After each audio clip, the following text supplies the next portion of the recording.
Hey, everybody. Welcome back to Too Many Men. My name is Alison Lucan. And as always, I am joined by one of my very favorite people in the world who continues to tear it up with her writing. I cannot wait for more game coverage coming every time the Bruins take the ice, which we think, and we will talk about, is going to continue. And that is the amazing Sara Civian. Sara, how are you today? Oh, I'm lovely, lovely, lovely. How are you? That's it? That's all you got for Yeah, us today? yeah, a lot of moving parts today. And we, of course, would not be Too Many Men without, I don't think we talked about this, the new hair, the purple hair. Ooh, It's wonderful. It's fantastic. When I used to be able to have fun with my hair color, loved a good purple. The amazing Shayna Goldman. Shayna, say hi. Hi, and you should credit yourself for the decider of the purple hair because you were the Yes. one that suggested I went with dark purple. You've just completely thrown away I the know. rules. I want to give you credit though, credit where it's due. And like you give an idea, like a story idea. You're very good at giving me story ideas and things or hair color advice. We have to give credit. it's That too many story men better. flavored. That's right. That's right. We're coming everywhere. We're coming in charts. We're Whoa. everywhere. Okay. All right, my friends, let's get into it. A quick reminder before we go into the news. We are loving the boots on the ground vibe checks that we are getting from games around the league. Keep those coming. Send them to us on social. You can also message them to us outside of DMs so that we can repost them, but we love to see them. Please, please, please keep it going. And if you post a boots on the ground wearing or having hold of any Too Many Men merch, something may be coming your way. Stay tuned. All right, my friends, let's get to it. Sara, it is time for your favorite segment. Video news. Bit O News, my friends. In a win for the nerds, Derek Lalonde has joined postseason coverage in Canada on Sportsnet, and everyone was losing their minds about the fact that he made a comment, and I actually heard the recording, and like literally it's not like he just revealed the meaning of life, but he said that they had done some research and changed up their defensive scheme because they realized that Vasilevsky was vulnerable to shots from the perimeter and tips and screens. As of today, as we record, John Cooper has now responded and said, quote, he's there because this is about Lalonde, regarding Vasilevsky. He's there because he was an assistant coach on this team, that being Tampa Bay. So he's trying to offer insight and trying to give fans something, and he should be doing that. He's just got to make sure it's accurate. Funnily enough, our dear friend of the pod, Michael Blake McCurdy, who runs the amazing site HockeyViz, had already posted a publicly available chart which literally reflects the same thing Lalonde said. So A, John Cooper, it is correct. B, numbers are helpful. C, this stuff can be publicly available. So, Shayna, what say you about what is ultimately and all that really matters, a victory for the nerds? Yeah. First of all, I like that it's someone that actually coached with this team, like being on the broadcast. I think that's a cool element. And I also like that it's a current coach who's in the division, still coaching, goes against the Lightning and the Leafs pretty often. So I think that brings some cool insight. I'd like to see that a little more often. And I think he's a thoughtful guy.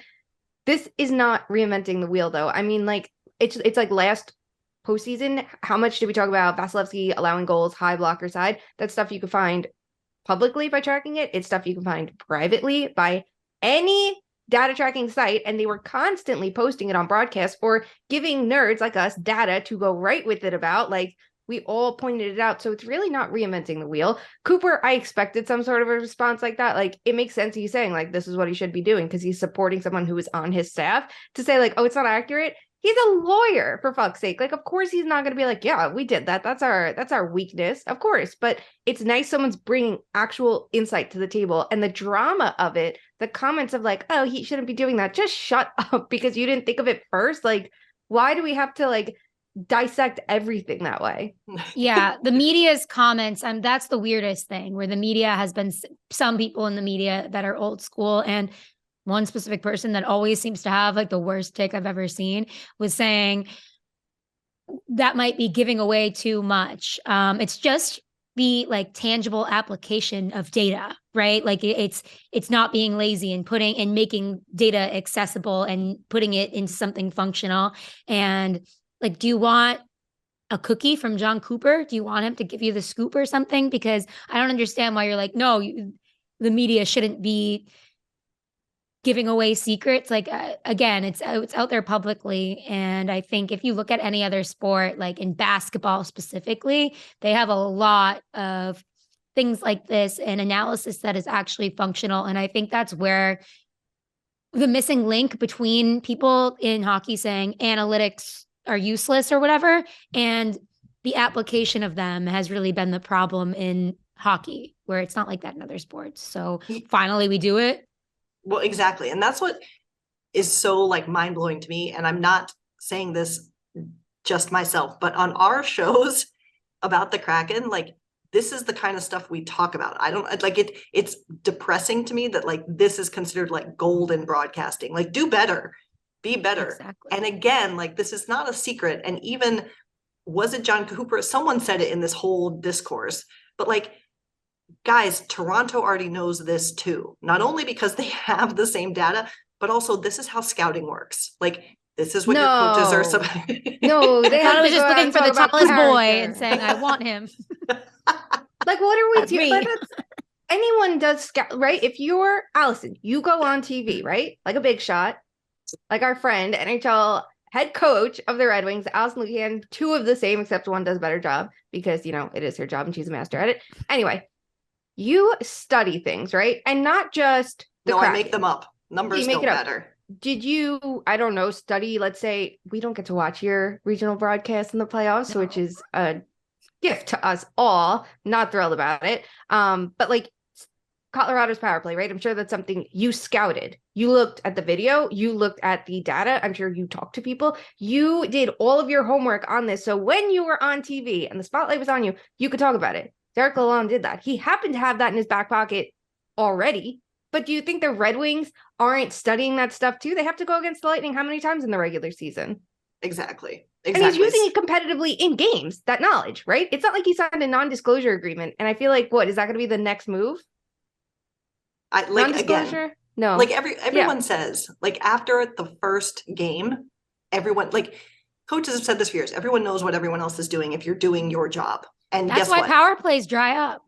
Yeah. Exactly. And further, you can also use data that Michael Blake McCurdy has been doing his work for years and innovating it for years. And you literally could have looked at a chart that's been on his website for years and started to ask this question about Vasilevsky. So again, data's your friend. Use as much information as you can and stop losing your shit over stuff that people who should actually be studying the game should be looking at and figuring out. They're going to ruin the one time we have an active head coach too on a media panel, which we should all be excited about because they're bringing, it's not someone who's been out of the game for 10 years.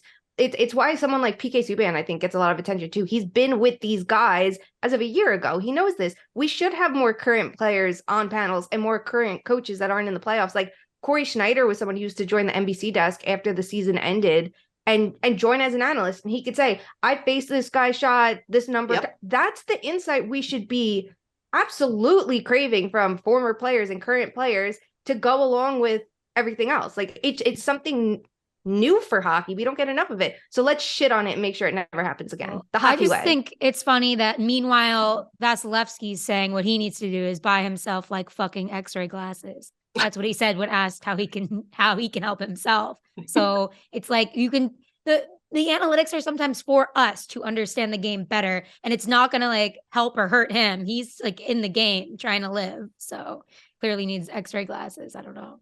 What a great quote. I know. I love that. I love analytics are for us because you're right, Sarah. That's the people in the game most often do know this stuff. And so this is how we can learn to understand the game better. So if you work harder, you too can say cool things like Derek Lalonde. Anyway, friends, it's been a couple weeks, but unfortunately, we do have a return entrant to the shit list. And that, I actually don't know who's on it. I don't want to make this just about Brad Marchand. However, unfortunately, we referenced this last episode. If you didn't know what we were talking about, basically, at the end of Game 3 between Boston and Florida, a hot mic caught what is reportedly Panthers forward Matthew Tkachuk yelling misogynistic insults at Boston center Thomas Nosek about his wife. Here's where we get into the problem. The comments, if they are in fact what we think they are very disturbing and not okay. Here are Brad Marchand's comments. Quote, I think the NHL and the media outlets crossed the line by allowing those mics. There's a reason guys don't want mics on the bench, and that's because they're going to take advantage of it at some point, and they did. Regardless of what's said by Tkachuk or other guys, there should never be an instance where a mic picks up any of that stuff. Marchand went on to add that the language that was heard is, quote, part of the game. Listen, I'm here for a good chirp all day, every day. I'm here for profanity, but I fear we're in a place where we're now going to say misogyny, sexism, racism, they're okay. I'm not okay with that. Sara, you have covered Boston. These comments originate with a Boston player, but I would suggest this is not the only player who feels this way. What did you make of this situation? I mean, first of all, I don't think Matt Tkachuk knows Nosek's wife. And I think he was just trying to get under his skin. That doesn't make a comment like that okay. But I do think, I don't know, it's a really tough dilemma here because they say things like that and worse on the ice. And it is just part of the game. And that's when we say hockey isn't always for everyone. Like when we try to just make that a catch-all statement, it's not true because there's still some of this stuff in the game. And that is the way it is right now. I'm not endorsing it, but that's just how it is. And I kind of do think it crossed the line to have mics on. I don't know. I go back and forth because I think it can be great content. And I was so curious. I'm always so curious on what they're saying. Right. But I do think, I mean, it's not for the kids at home watching, right? Like, I don't think like there's probably kids watching that, but I think during the playoffs, when all the passion is at like a high and The passion. the passion, Wow. baby. The passion is passioning. But I don't know. I do think it kind of crossed the line. What do you guys think? Shayna? Yeah, I think it crossed the line. But I don't think that's why. I don't think Marchand like said it. I feel like he just did it to be an asshole about Matthew Tkachuk. Like, I think he pointed it out so everyone can be like, look, you're bad, when he probably doesn't want mics because he's out there saying the same shit. And I don't mean to say, oh, Brad Marchand's a misogynist, but he's a shit talker. They all are. They all try to hit you where it hurts. They all say things that cross the line. Is it okay? No, but it is, like you said, it is what it is. If you don't want mics out there, you're not saying it because like, oh, we can't have people hearing what Tkachuk said or look what an asshole Tkachuk is. He's saying it because I'm sure nobody wants that to happen to them either. So if you can deflect blame on someone else and say that's why you shouldn't have it, it's going to help all of them look better and avoid situations like this. I agree during the playoffs. I think it's a little bit tough because the intensity rises. People are regular assholes. All of that's true. Whether or not it's right or wrong, like it is what it is, right? Like, I don't think we can like go into it and be like, hey, players, don't say this shit. You shouldn't. If you're a decent human being, don't say this shit. Don't be a misogynist asshole. Just be like, hey, you could say, be like, wow, your nose is, I don't have a good insult at the top of my head. Like, you could talk shit about their nose, or what was it like? Who was, I think like Mike Rupp to Jody Shelley like years ago being like, you're irrelevant and shit like that. Like, that's funny. And I think that there's ways that you can be an asshole on the ice without crossing the line, because you do cross the line. But I don't know what you can do about it besides trying to hope that players can be decent people. And we know that's not the case. Like, I know that's like a really pessimistic way of looking at it. I wish it wasn't the case, but I just don't know how it's like a very long road if you're going to beat that out of them. We can't even get players to support their teammates if something terrible, like racially charged, happens against them, just to be like, hey, don't do that. We can't even get that. So I don't know. I don't know if it makes any sense. I mean, I fear there are two issues here, right? And I think we're talking about both. Number one, should there be mics? Maybe not. Maybe not. I would allow space for that in a playoff situation in particular. However,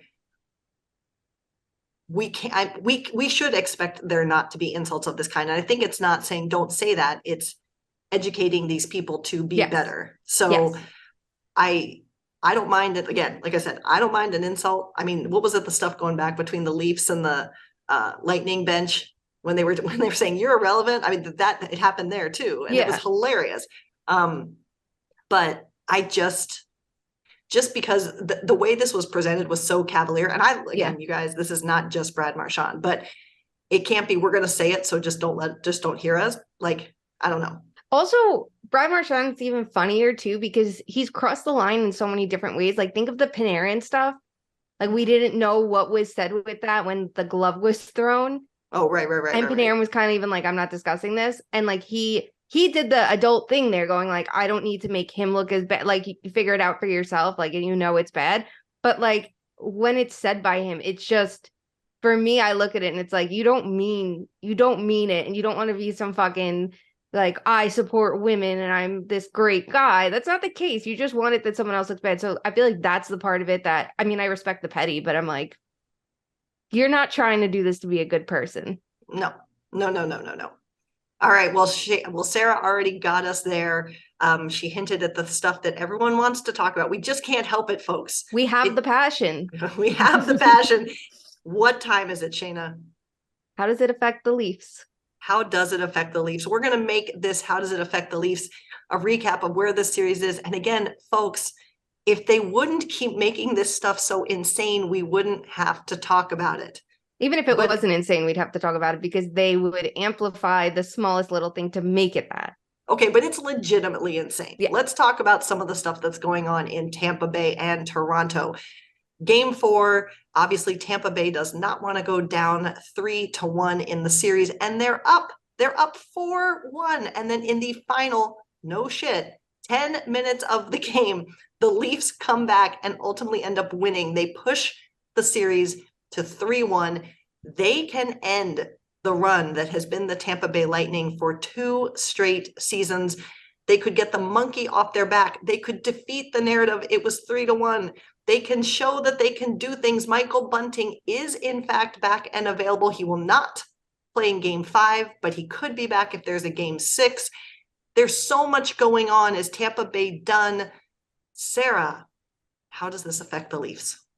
I know, it's just absolutely insane the way this series has gone. It was like the bad juju exercised in game 1. After that, the Leafs lost and Tampa Bay scored 7 goals. Then it was like, nope, Uno reverse. We're going to score 7 goals and then we're going to win in overtime. And then we're going to take away the other game. Like, I think they just have won in every which fashion after they lost in a pathetic way that they would have in the past. And I think just like exercising, and even the 4-1 demons, they were exercising everything this series.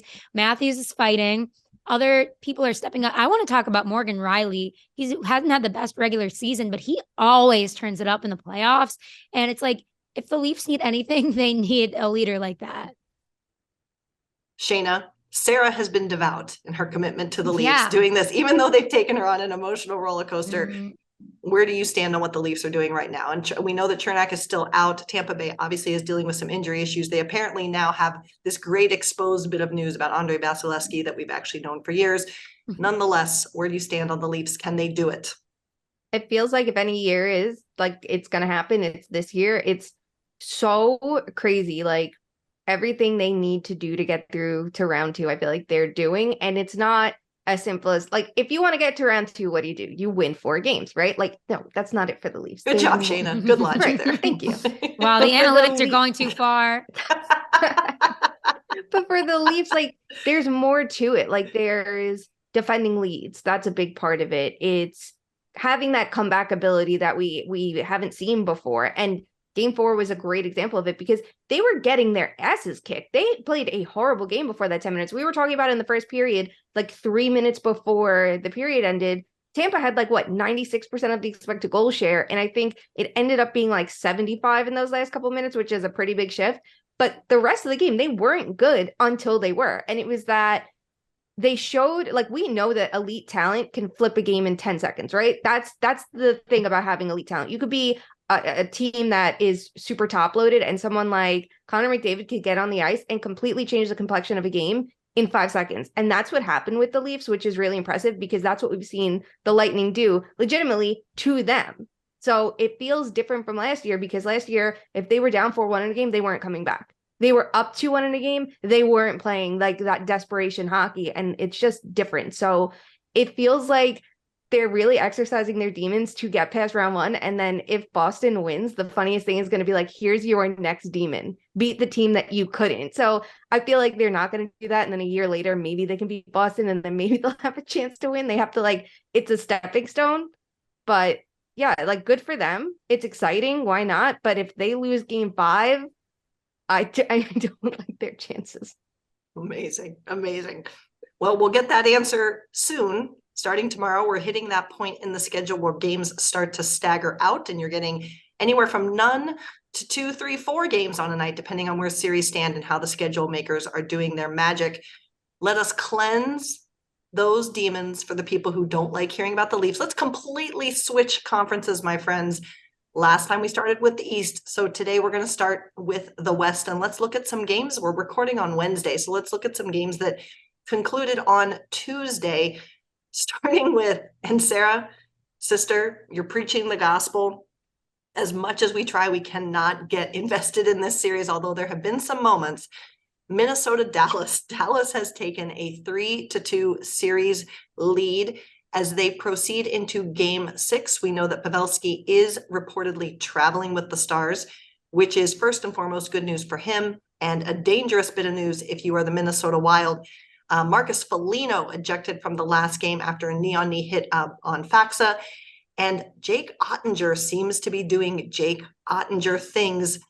We just need this series to be over. Sara, what are you seeing between these two teams? Yes, it used to be evenly boring vibe, and now the Stars are like, oh, I actually do want somebody to come out of this. I'm loving kind of the resurgence of Tyler Seguin. Didn't he score 2 on Tuesday to give them the lead? I mean, Jake Ottinger is rounding into form. Not that he ever wasn't, but he got a shutout. Like, I just think it's a really good time to be a Star. And obviously Pavelski will be coming back, and he's such a huge part of that. Or he's traveling, so he looks like he's on the road to recovery, and that is such a huge part of that team. So I kind of am having feel-good vibes about them. Horrendous vibes for the Wild. I'm sorry. It's just boring. I feel bad for the Wild fans who are crazy, the state of hockey, but it's just not happening. Kirill Kaprizov with, I believe, just 1 point through these 5 games. Again, Shayna, take us into a place where we can actually get excited for what could be deciding games for this series from here on out. I can't. And I like this series to start. Game 1 brought Game 1 was incredible. Yes. Mm-hmm. I'm so disappointed. And like the thing with it is, it's not that one player broke the Wild, but when you have a weakness, and that's center depth, it's so exacerbated by any injuries. And Joel Eriksson is such an important player. You really see that second line that became like this incredible offensive force while Kaprizov was out with Matt Boldy. It's gone without Eriksson. It feels like Boldy, is underperforming, and I don't want to like just shit all over him. It's his second season, but it's hurting them. That top line is struggling. It's hurting them. If they had a true first line center, maybe that wouldn't be the case. They only have so many lineup options. And then you look at the penalty kill there, and it's been terrible. And that was a regular season strength. Everything's kind of gone away with it. They lost Eriksson, who is one of their best two-way penalty killers. He's one of the best forward penalty killers in the league on both ends of the ice. And then the last game was that much worse because Foligno is one of the best defensive penalty killers. He doesn't bring as much offensively, but in terms of his impact on shots and expected goals against, one of the best in the league. He takes himself out of play, making a weakness even worse. So it just feels like anytime that there's like a little bit of a hole, they're just digging it deeper. So there isn't much to be excited about there. Gustafsson, they screwed that up in game 2. I think the series would have been totally different had he started, because like the vibes, it just felt like we're leaving the Wild. I don't know what they can do to get back in this series, because Dallas does look legitimately good. Like Tyler Seguin, like you mentioned, has been crushing it. Roope Hintz is amazing. Miro Heiskanen has been everything and more. And then you did a good job. You did it. Thank you.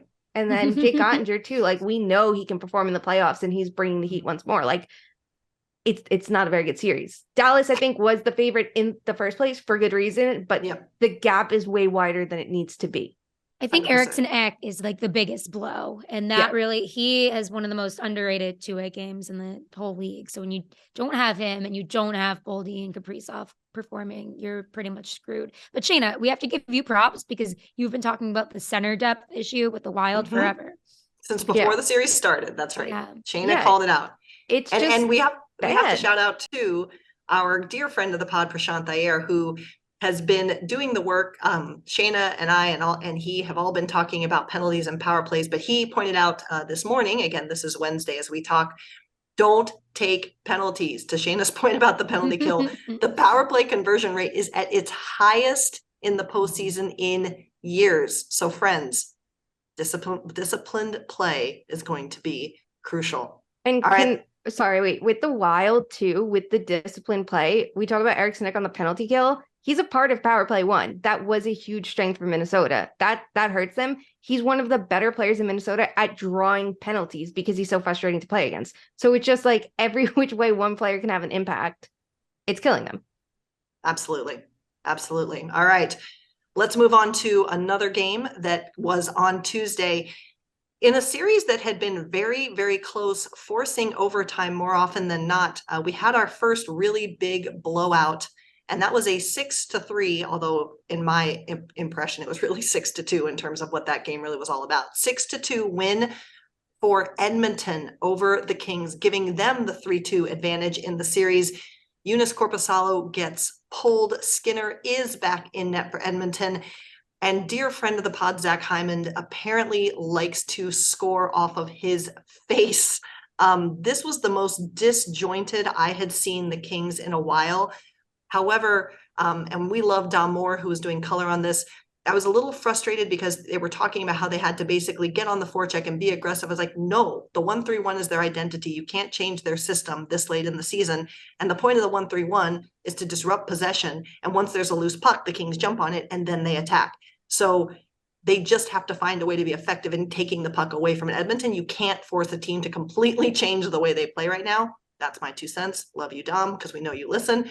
But all of that said, Sara, were you as shocked as I was by how the Kings looked? Is this a blip, or is Edmonton waking up and taking over? This series is just like that one tweet that is like, why watch playoff hockey, or when you could do like 2 lines of cocaine and ride off in a motorcycle or whatever. That's this series in round 1 for me, because I was watching this game yesterday and just like even through the first half of the first period, I was like, what the hell is going on? This is the fastest thing I've ever seen. They're just going up and down and up and down. And it's kind of like there could have been more goals even in the first period. It was just insane. Oh, I totally agree with you that the Kings can't change. It's like one game. That's the thing about the playoffs too. Like you don't want to completely abandon your identity after one game, especially when these games have been so even matched, except for this one. Shayna, what do you like or dislike or predict about this series after such a insanely different than the rest of the series to date game? I don't like that it was such a different game. I actually bet on the Kings in the third period because I asked Zuki. I was like, hey, Zuki, give me a paw. If you think I should bet on the Kings, and she gave me a paw. And then I said, give me a paw if you think I shouldn't bet. And she growled at me. So I was like, the girl knew what she was talking about and she fucked me. So my $2, rest in peace. But no, like it wasn't as good of a game. And it's crazy too, because like we talk about like game of inches and all those cliches, but there was a puck that was so close to just sliding past. I think it was Korpisalo. No, I'm sorry, it was Skinner. It was like he looked a little bit out of sorts, like to open the game too. And I can understand the confidence after being pulled. I think it was the right move going back to him. And we see teams, even those with shared nets, right, in the whole regular season, if they pull a goalie in a game, generally they go back to whoever their starter is the next game, whoever they deem to be the starter. So it followed the pattern and it made sense. But that would have been a huge blow to his confidence.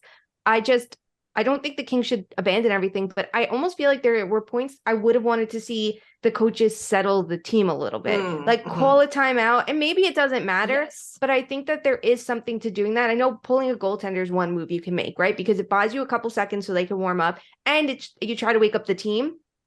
But I also think just calling a timeout, settling the troops, even if you want to draw up a play or just like have someone like Kopitar step up, like that's the moment that I feel like they were missing last night. And it's not surprising Jesus Christ, Islanders, the Oilers are going to start running away with this. Like they are the favorite for a reason. They're one of the best teams in the league for a reason, but we know that they're also a flawed team that can fall apart. So you just kind of have to keep your own shit together. I was just upset that Byfield scored and he didn't even get to be excited about it. Like that was the saddest celebration I've ever seen, but congrats on the goal. All right. There are 2 more series in the West. First, let's talk about Winnipeg, Vegas. Vegas goes into Winnipeg and sweeps both games on the road. One was exciting, one maybe not so much. Winnipeg is so broken. Vegas holds a 3-1 series lead. When the next time these two teams meet, Sara, is it Winnipeg's final bow for what looks like the final hurrah for this roster of the season? Yeah, I was talking to someone close to the team yesterday who had read my article, and I did a typo where I forgot to say the contracts that I was talking about were up next season, not this season. But I didn't say the season; I just said season, so whatever. But he was like, "Well, you're not wrong about what you said." And what I said was basically like they're toast and they need it's over for this core. They need a new core. It's done. I don't want to see them in a round two. It's just like you got oh my god. Name the guy. Morrissey, Hellenbuck, Scheifele. Dubois. Scheifele. You got Scheifele out again in a postseason, whether it's a suspension or an injury or whatever it is. He's just always out in the postseason. It's like, okay, the vibes need to stop here. Shayna, is this Winnipeg's final time on ice for the 2022-2023 season? A little time warp there. Back to the flat circle. I know. I think so. I'm not impressed by Winnipeg. I wasn't impressed by them going into the playoffs either. I think I've made that abundantly clear. I don't think that they were good enough. I think everyone else was that bad. I feel for Connor Hellenbuck. I think the bigger blow besides Scheifele, which is a big one, is Morrissey, because, you know, like, even though he had a tough second half of the season, like, that defense needs a true number one. They need a true number one behind him to really round out their group. You have the elite number one and then, you know, someone else that's top pair caliber, and they don't have it. So now you're completely shorthanded. It's just not great for them. And I don't even think Vegas is the most dangerous we've seen Vegas ever, or the most dangerous team in the West. But the way that the Jets are losing these games, like, it's less than ideal. It really, it's not great. And I don't think that they have the accountability on the players to turn this around. That's the biggest problem with this team and has been forever. I mean, at least they're not throwing Nino out there to solve their problems. And I don't think that they have the creativity with their coaching. I think that's always been the case with Rick Bowness in Dallas, as an assistant with Tampa before that. So what can you do? Fairly well, Winnipeg. If we're still talking about you next episode, we'll buy you a cookie. Congratulations. No, I was really mean to them in my article. One cookie that we're going to divide out 20 ways. Coaches don't get it. 23. Yes. Yes. All right. There's one more series in the West, and this is Kraken Avalanche. And I jinxed this one, didn't I? Because I talked about how it was so great because it was the only series without controversy. And in game 4 in Seattle, while it was historic and magical and wonderful, and it has the series tied 2-2 as the Kraken come back and win in overtime, first home playoff win, first home playoff overtime game and win. Guys, I feel like I'm the Tyra Banks meme. We were all counting on you. Like, friend of the pod, Cale Makar, is now enemy of the pod, Cale Makar. The man who declined a penalty being called on his opponent earlier this season. The man who probably always knows where a puck is because he won the fucking Norris and Conn Smythe trophies last year. An egregious, in my opinion, hit on friend of the pod, 40-goal scorer, Jared McCann, well after the play in the attack zone, after Jared McCann has a shorthanded breakaway chance. Jared McCann is not with the Kraken for game 5 in Colorado. The team is not releasing an update on his status, but it sounds like it might be more than one game for sure. It's hard because it's great to be excited for the Kraken, and this series has had some really exciting hockey. But unfortunately, we have to focus on wilted Cale Makar. Shayna, what say you? Yeah, I'm disappointed. Cale Makar is one of my favorite players in the league, and it was so out of character. Like, I understand things happen. It's a fast game, sure. But I didn't like anything about the hit. The puck was not in the picture at this point. You know, it was late, it was vicious, it was unnecessary.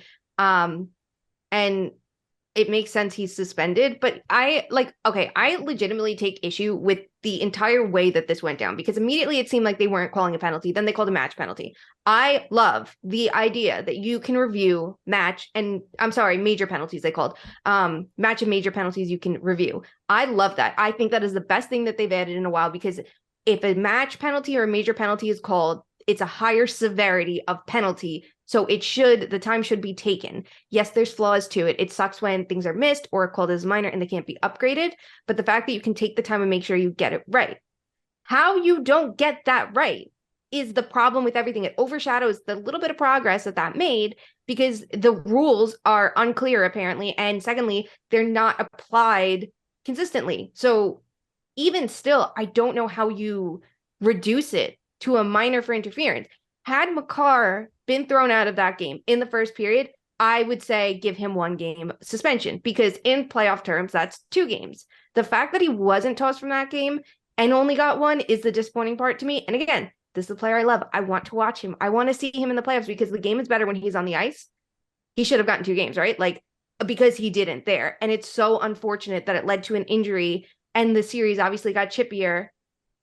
But like, it was just unnecessary. And if the roles were reversed and it was Makar who got hurt, I don't think this would have been the conversation. I understand giving a player like Makar the benefit of the doubt in a suspension hearing because he has a clean history, but in the game, in the moment, if you do it, take the penalty. That's it. And yes, thank you, Shayna. And also please read Shayna's article on this on The Athletic. It's very well done, per usual. First time I didn't use data for a story, by the way, and that was something completely out of my wheelhouse. And I was like, shit. I just committed. You did great. But I did bury the lead a little bit and forgot to introduce the fact that Cale Makar did get a 1-game suspension. And I referenced the comment too of not seeing the puck. And again, that apparently was part of Cale Makar's defense, which is why, and these are opinions, are all my own, regardless of what I do for a job.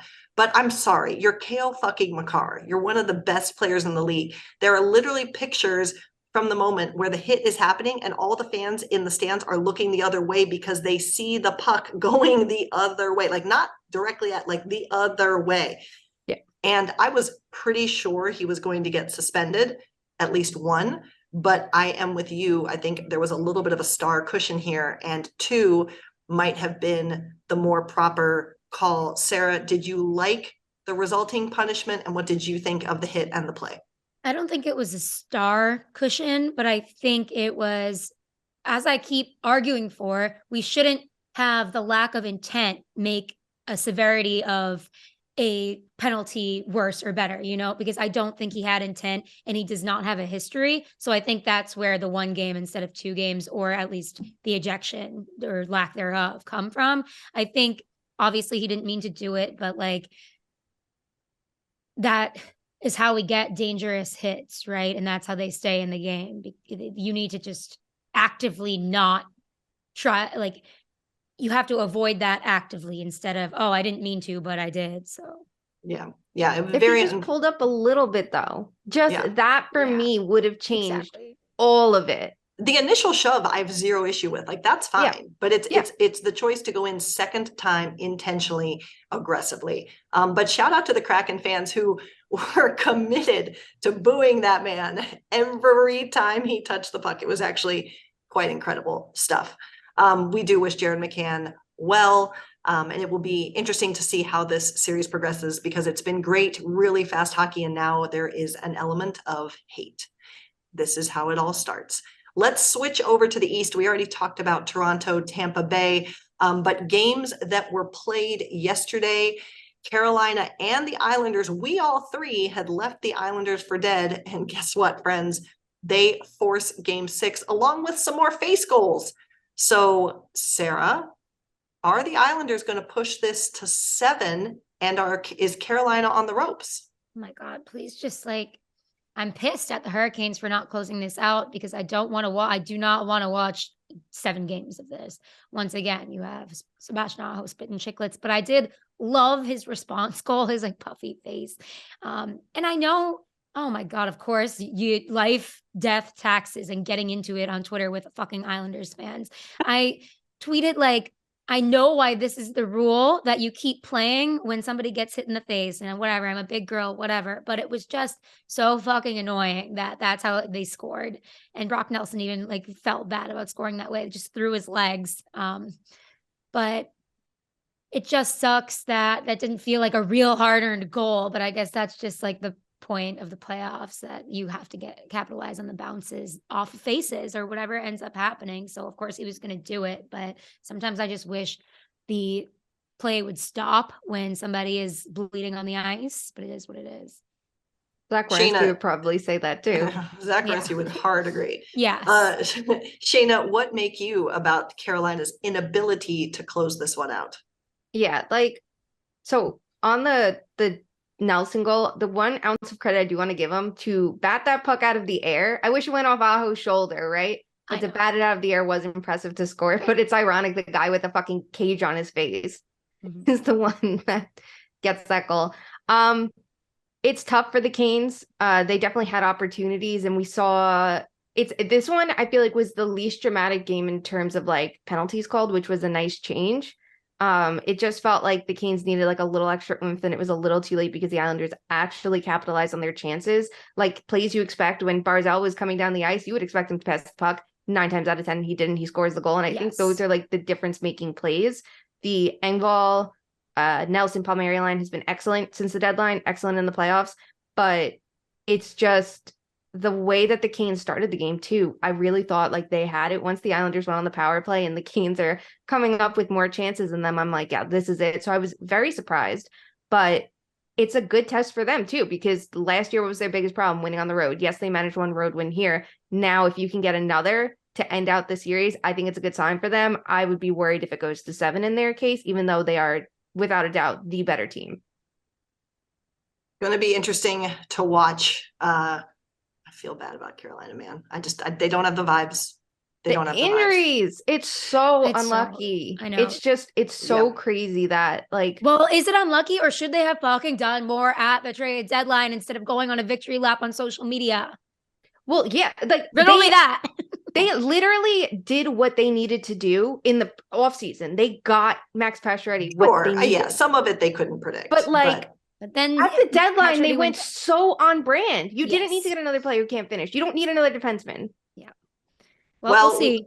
Let's move to a series where we had teams doing a lot at the deadline, and it's tied up 2-2, and that is Devils Rangers.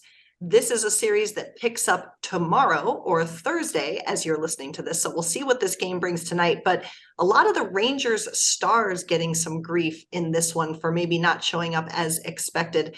Sara, is this the series as it should be, or are you disappointed in either team so far? No, this is exactly how it should be. And I was so worried it wasn't going to be at first when the Rangers took a 2-0 stranglehold. But I'm going to credit the Devils Wags for having the best jackets of the postseason, and it's not even close. I think that had something to do with the somewhere? Magic. Next week on bleacherreport.com/whatever they have me on those these days. But I think Jack Hughes is the most important player in this series. Every single time he does something, it's like, okay, either the Devils are going to win or not. Shayna, how is New York performing after getting out quick and fast, like Sara pointed out? Are they losing this, or are they not winning this? After 3 and 4, they're losing it. They did their pre-scout. I am so impressed by it. The way that they figured out ways to slow down the rush game and just fully commit to team defense that we haven't seen all year, like with their forwards, how they protected the middle of the ice. Games 3 and 4, the Devils adjusted. They started their defense in game 3 was the building block for them to play the way they did in game 4, which was the closest to their strength with their rush-based game. And it does start with Jack Hughes. He was the player I was most worried about in this postseason. I thought players like Palat and Hischier and Meyer have the versatility to play both ways. That like how you need to in the playoffs in theory versus how the Devils generally succeed. And the Hughes line is the one that doesn't. And Jack Hughes is like, nope, once he got that penalty shot, it was like, okay, watch it start trickling into his game, that confidence. And it looks like it has, because he was taking over the game in game 4. So credit to him, but the Rangers didn't adapt back. They didn't adjust their game. And that's their biggest flaw, is the coach's inability to adapt on the fly. So game 5 is a huge test. I think whoever wins this game is winning the series. I don't see it being the Devils like winning game 5 and then the Rangers having 2 in a row. It feels like the Devils all season did this to them, where they had that comeback ability. This is no different. But if the Rangers can put their stamp on game 5, I think the series is theirs to lose. Well, there's one more series to recap, and it's the game that's happening Wednesday. So we're not going to prognosticate too much because it will have happened by the time you listen to this. And that is Boston's ability to end their round 1 matchup over the Florida Panthers. The biggest news here is that Bergeron may be back.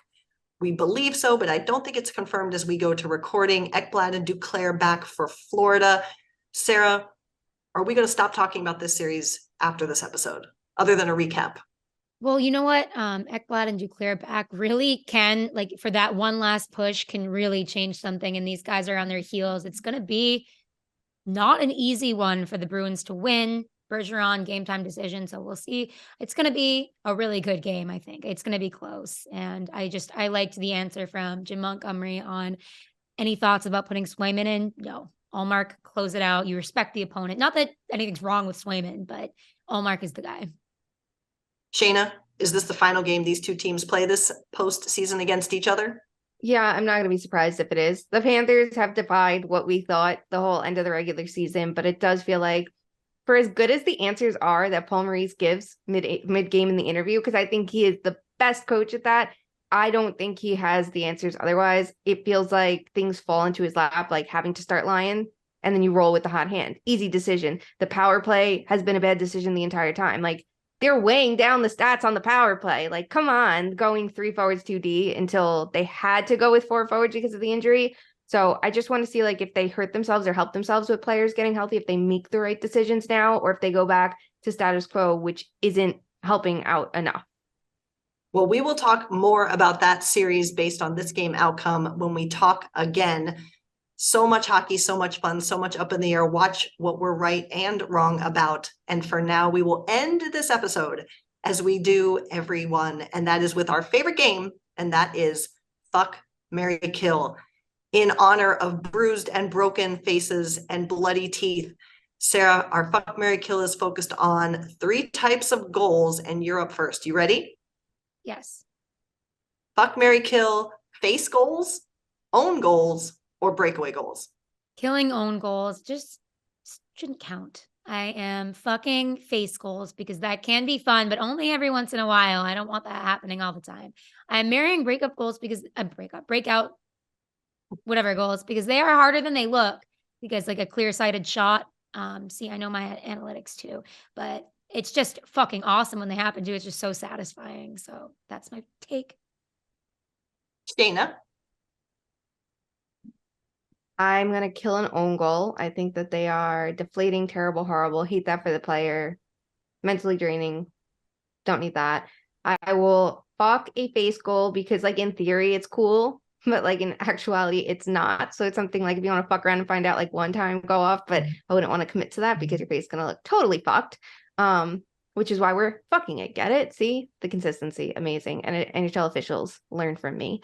And I will marry a breakaway goal. Is it the most exciting in the world? No, but it's also like you could see how many players can like fuck up on a breakaway. There's a fun element like shooter versus player that is nice that you can see in like the defensive play that allowed the breakaway to happen. There's more there. It's fine. Sure. Whatever.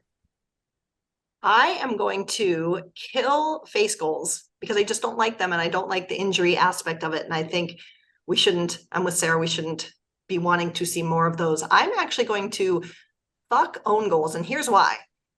Let's score them as own goals. And now we have a lot more of an interesting story. We don't score them as own goals. So I would like to see them happen, but be scored in terms of what actually happened. I do believe soccer does that. So let's take a note. Soccer does everything better. Yeah, that's true. Their FIFA game has heat maps and I know, passing mats. Like, come on. We don't even have that in real-time NHL games. Well, it's because the media still doesn't know that they exist. So I'm going to marry breakaway goals because it's not just the skill. It's not just the matchup one-on-one. It's how do they happen? Because in these series with everything being so tight and everything being about punch, counter punch, if something breaks down like that, asking and finding out why is what is fascinating to me. All right, my friends, thank you as always for hanging out with us. We are enjoying this postseason journey, hopefully just as much as you are. We will be back again soon to break down every series that's still happening. And in the meantime, don't forget to interact with us on social at 2_much_man on both Instagram and Twitter. Send us your boots on the ground virtual reporting.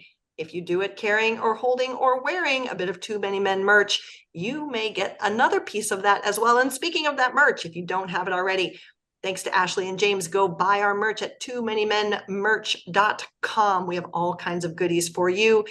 And until we talk again, we remind you and ask you kindly to please do something, no matter how big or small, to make sure hockey truly is for everyone. We will talk to you soon. Love you. Bye.